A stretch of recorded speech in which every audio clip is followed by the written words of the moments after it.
Ukraine is claiming Monday it has liberated several more villages, pushing Russian troops back to the northeastern border.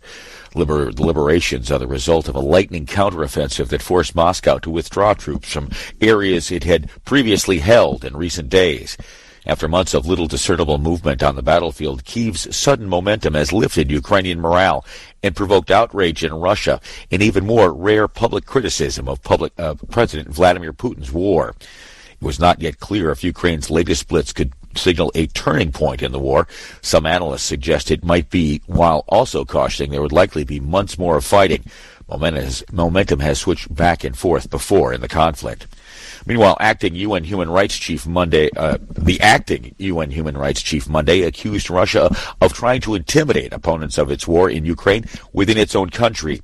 In a speech at the opening of the UN Human Rights Council meeting in Geneva, Acting High Commissioner for Human Rights Nada al-Nashif said Russia was violating the rights of its own people.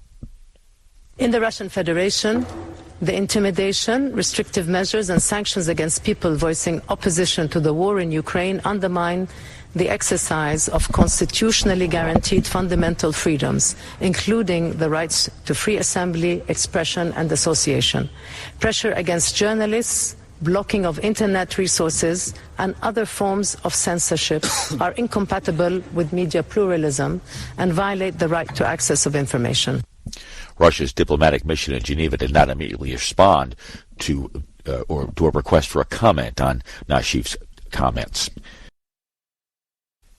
Britain's King Charles spoke to both houses of Parliament Monday for the first time as the kingdom's monarch. His brief address to approximately 1,000 lawmakers and their guests at London's Westminster Hall came after the lawmakers offered their formal condolences on the passing of his mother, Queen Elizabeth II. In his comments, the new king highlighted an historic pledge his late mother made many decades ago.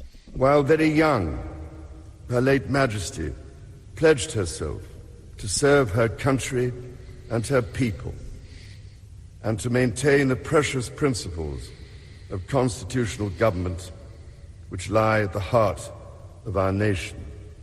Later Monday, Charles and Camilla, the Queen Consort, traveled to Edinburgh, where the King is joining his siblings for the solemn procession when his mother's coffin is taken from the palace of Holyrood House, the official residence of the British monarch in Scotland, to St. Giles Cathedral. Elizabeth's body will lie in the cathedral where the public will be allowed to pay their respects. Sunday, her coffin was taken from Balmoral Castle, where she died Thursday, to Edinburgh. The hearse, accompanied by royal officials and security personnel, left Balmoral Castle shortly before midday Sunday. A Tunisian website is reporting its editor was released on bail Sunday, 5 days after his arrest on suspicion of terrorism. Editor and prominent pro-Palestinian activist Ghassan Ben Khalifa was arrested at his home Tuesday. The case against him is the latest in what civil society groups describe as a growing threat to freedom of the press in Tunisia under President Kais Saied. Multiple media reports say Tunisian police also searched Ben Khalifa's house and seized 2 computers. His lawyer, quoted by local media, said the journalist was suspected of running a Facebook page that, quote, incites terrorism, unquote.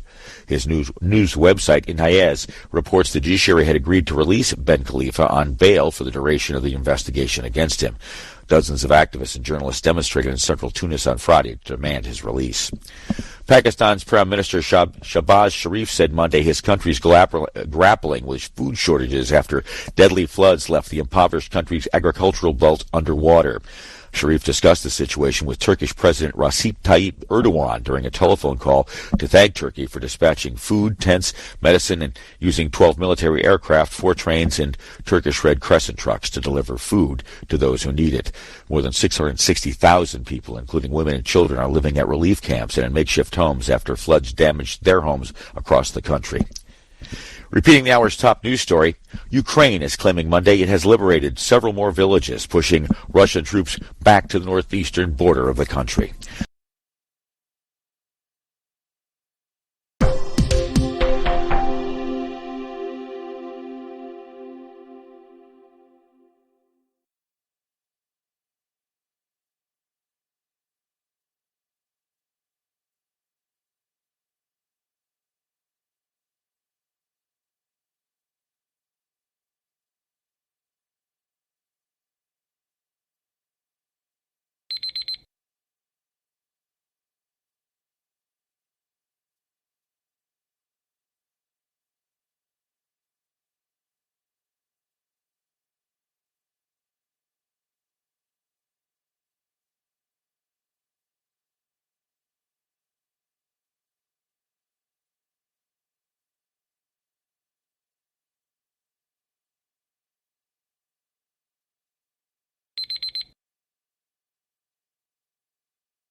Hi, thank you for watching.